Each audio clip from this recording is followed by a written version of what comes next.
আসসালামু আলাইকুম এভরিওয়ান।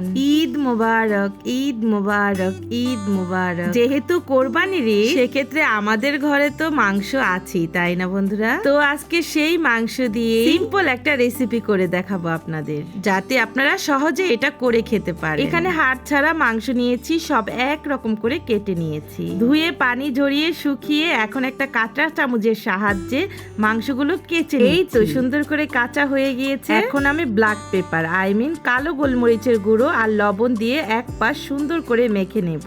এক পাশ সুন্দর করে মাখা হয়ে গেলে আমি উল্টে আরেক পাশও মেখে নেব। তারপরে আমি একটু লাল মরিচের গুঁড়া দিব, সেটাও আমি ভালো করে মেখে নেব।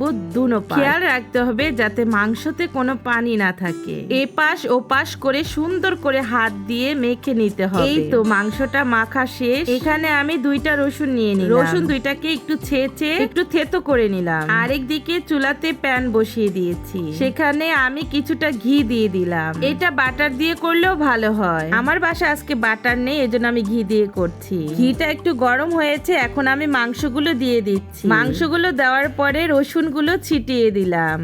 মাংসটাও আর রসুনটা একসাথেই ভাজা হবে। এরই মধ্যে আমি একটু উল্টে দিলাম। সেই মুহূর্তে মাংস, রসুন, ঘিয়ের যে সুন্দর একটা ফ্লেভার আসছে, সেটা বলার মতো না। এই তো আমার স্টেক রেডি। এপাশ ওপাশ লাল করে ভেজে নিলাম। এখন আমি কেটে দেখাবো।